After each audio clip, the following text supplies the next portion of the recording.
In 1989, as the Iran-Iraq War finally ground to a halt after 8 years of carnage, the world's airlines began cautiously reopening routes through the Persian Gulf. The conflict had closed vast swaths of airspace and forced carriers to reroute thousands of flights around the entire Arabian Peninsula. Fuel costs soared. Flight times ballooned, airlines bled money on diversions that added additional kilometers to routine services. But when the ceasefire held, the industry collectively exhaled and rebuilt its networks through the Gulf, convinced the disruption was a historical anomaly. The assumption seemed rational. Modern commerce required stable air corridors, and the Middle East sat at the center of every major intercontinental route connecting Europe to Asia, Africa, and Oceania. For 3 decades since, global aviation has accepted a foundational truth. The Gulf is the crossroads. Dubai, Doha, Abu Dhabi. Geography made them indispensable. Then, on February 28, 2026, that truth collapsed overnight. A sudden escalation in the US-Israel-Iran conflict forced the closure of airspace across Iran, Iraq, Syria, Kuwait, Bahrain, and the UAE simultaneously. Qatar Airways, for example, suspended its Doha operations for weeks. Hamad International Airport fell largely silent. Dubai International, the world's busiest international hub, handling 92.3 million passengers the previous year, fell silent. But here's what makes no sense. While Gulf carriers hemorrhaged millions of dollars per day in lost revenue and hundreds of thousands of travelers were stranded across 4 continents, one airline didn't just survive the chaos, it grew. Turkish Airlines added supplemental flights to Asia within days. Its Istanbul hub absorbed displaced transit traffic like a sponge. Its network of 303 international destinations across 132 countries continued operating. Not all of it, but enough. Yet, Turkish Airlines didn't build this resilience in February 2026. It had been quietly assembling it for years. So, how does a single airline turn every regional catastrophe into a commercial tailwind? To understand why Turkish Airlines profits from instability that destroys its competitors, we need to understand why the Gulf hub model seemed permanent for so long. The economics were elegant. Dubai sits roughly equidistant between London and Singapore, between Frankfurt and Sydney, between Paris and Bangkok. Emirates exploited this geometry ruthlessly, building a fleet of over 250 widebodies that funneled passengers from 6 continents through a single airport in the desert. Qatar Airways replicated the model from Doha. Etihad did the same from Abu Dhabi. The strategy worked because physics demanded it. Most commercial aircraft lacked the range to fly profitably, non-stop, between Europe and Australasia, or between the Americas and South Asia.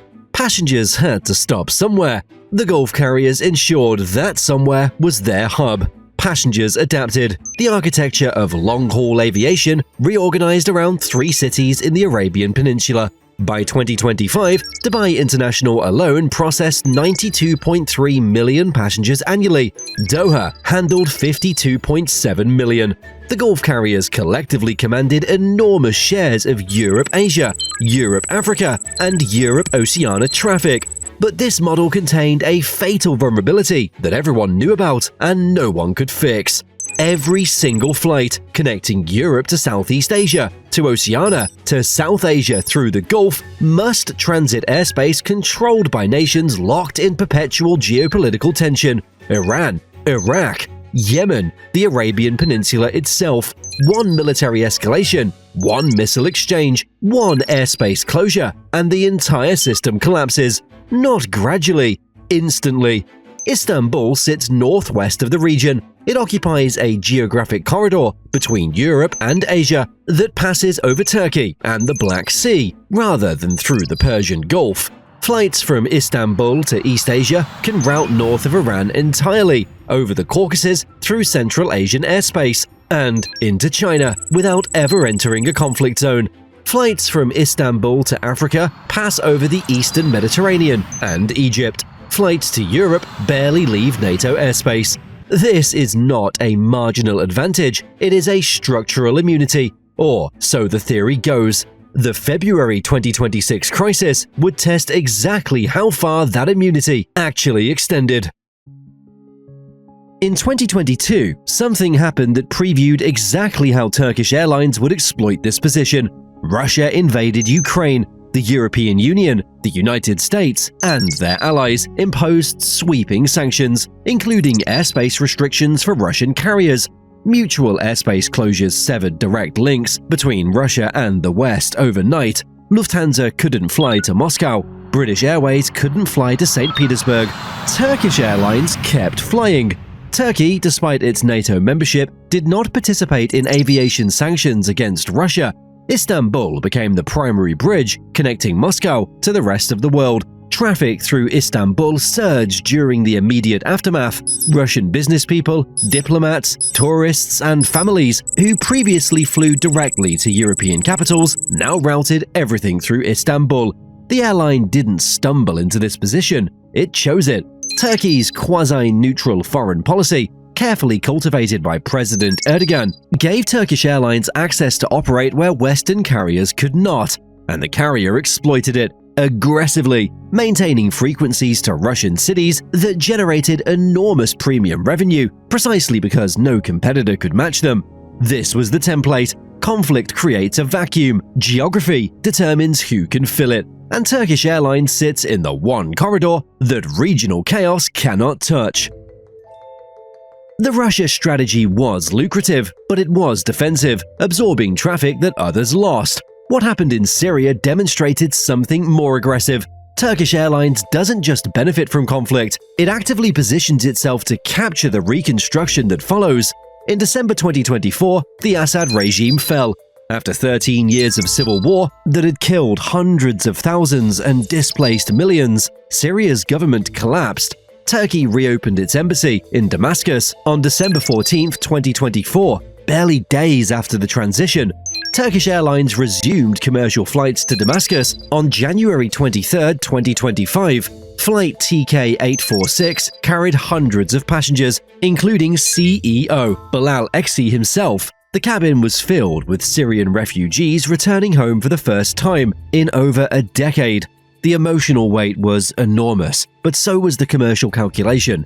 Before resuming service, Turkish inspectors from DHMI, Turkey's airport authority, had assessed Damascus International Airport for safety and operational readiness. Turkey subsequently committed significant funds to upgrade Syrian aviation infrastructure, including airport renovations and a 5-star hotel at Damascus International. By April 2025, the route was expanded to daily service. By July 2025, AJet, Turkish Airlines' low-cost subsidiary, launched additional Istanbul-Damascus flights. Direct flights between Ankara and Damascus resumed after 14 years, operated by both Turkish Airlines and Syrian Air. If Damascus demonstrated how Turkish Airlines captures post-conflict reconstruction, Yerevan demonstrated something subtler. The airline uses aviation as a diplomatic instrument, opening routes where no political relationship formally exists to create the conditions for one. On March 11, 2026, Turkish Airlines launched direct flights between Istanbul and Yerevan, Armenia. This was historic. Turkey and Armenia had maintained closed borders and no diplomatic relations for decades, a legacy of the Armenian genocide and subsequent geopolitical hostility.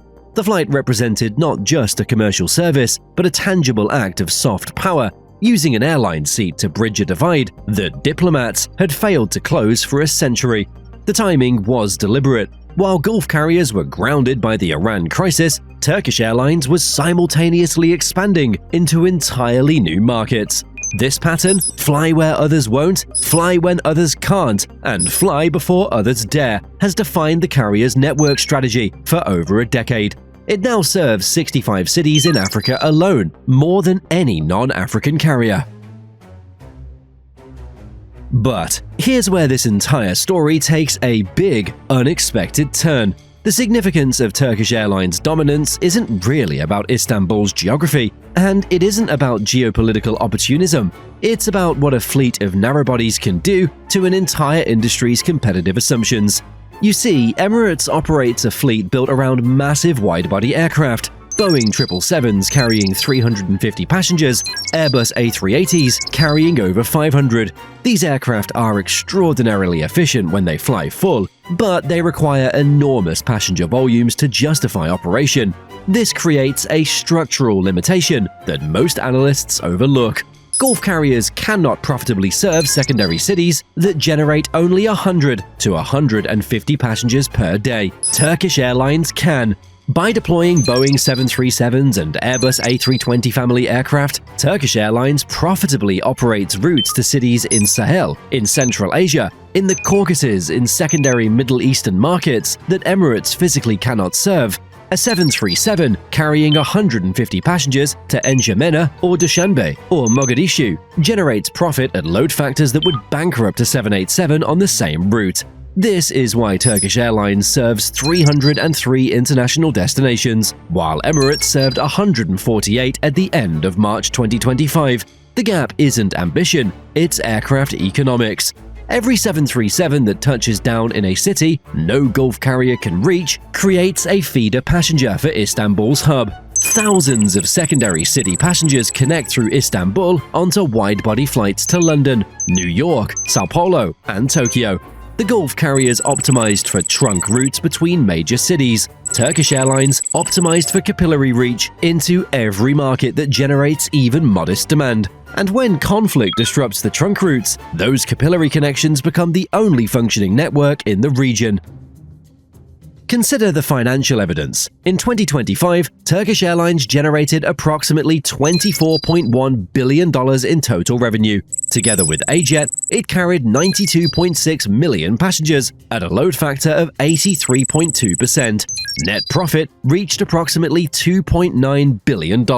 These numbers, they were achieved before the February 2026 Gulf collapse delivered what amounts to the largest involuntary transfer of premium transit traffic in modern aviation history. When Emirates loses millions of dollars per day in grounded operations, that revenue doesn't simply vanish. Passengers still need to travel, cargo still needs to move. The question is what hub absorbs the demand, and the answer, overwhelmingly, has been Istanbul. Passengers on Gulf carriers found themselves stranded all around the world without onward connections. Meanwhile, Turkish Airlines was adding supplemental flights to Asian destinations, capturing displaced demand in real time. Here's what the narrative of Turkish Airlines as the sole winner of the 2026 crisis obscures. Istanbul is not outside the conflict zone, it sits at its edge. And that edge has teeth. When Iranian ballistic missiles began flying and aerospace NOTAMs cascaded across the region, Turkish Airlines suspended flights to Iran, Iraq, Syria, Lebanon, Jordan, Qatar, the UAE, Kuwait, and Bahrain. These aren't peripheral routes. They include some of the airline's most profitable short and medium-haul services. The disruption ran deeper than lost Gulf flying. Many of Turkish Airlines' long-haul routes to South Asia, Southeast Asia, and East Africa depended on airspace over or adjacent to Iran and Iraq. When those corridors closed, Turkish was forced to reroute, adding hours to scheduled flight times and burning significantly more fuel. Block times were extended across dozens of services, passengers faced longer connections and less predictable itineraries. This is the nuance the simple headline misses. Turkish Airlines is not structurally immune to Middle Eastern conflict, it is structurally more resilient than its Gulf competitors. That is a meaningful distinction. The airline absorbed the shock that would have been catastrophic for Emirates or Qatar. Its diversified network across 132 countries, its narrow-body reach into markets nobody else serves, and its European connectivity allowed it to keep the core of its operation running, while competitors were effectively grounded. But resilience is not immunity. Turkish paid a real price. It simply had enough of a network left standing to grow into the gap. Most Gulf carriers cannot replicate Istanbul's strategic position, and the barriers extend far beyond geography. First, physical location is immovable. Dubai sits at the center of the conflict zone. You cannot relocate an airport. When Iranian ballistic missiles fly, Dubai's airspace closes. Istanbul's does not, at least not yet. Though the March 2026 missile intercepts over southern Turkey demonstrated that even this immunity has limits. Second, fleet composition creates structural rigidity. Emirates cannot suddenly deploy 737s to 150 secondary cities. Its entire operational infrastructure, crew training, maintenance facilities, and gate configurations are optimized for wide-body operations. Restructuring would take a decade. Third, diplomatic positioning is not transferable. Turkey's quasi-neutral foreign policy, maintaining relations with Russia, Iran, Israel, NATO, and various Middle Eastern factions simultaneously, gives Turkish Airlines routing permissions that no Western-aligned Gulf state can match. Fourth, network density compounds over time. Turkish Airlines' 303 international destinations didn't materialize overnight. Each new city requires years of market development, regulatory negotiation, and operational learning. The carrier's first-mover advantage in dozens of African, Central Asian, and Middle Eastern markets creates revenue streams that cannot be replicated quickly. Yet every airline must now account for what Turkish Airlines is demonstrating. The assumption that intercontinental travel requires Gulf hubs is no longer absolute. The hub-and-spoke empires built on geographic centrality become fragile when that geography sits inside a war zone. Emirates and Qatar built their dominance on convenient positioning between continents. That convenience evaporates when the airspace above their airports fills with missiles. As regional instability persists and as Turkish Airlines accelerates its plan to expand from 516 aircraft to over 800 by the airline's centennial, the competitive gap widens. The carrier is not merely benefiting from temporary disruption, it is structurally replacing Gulf capacity with Istanbul capacity, flight by flight, route by route, crisis by crisis.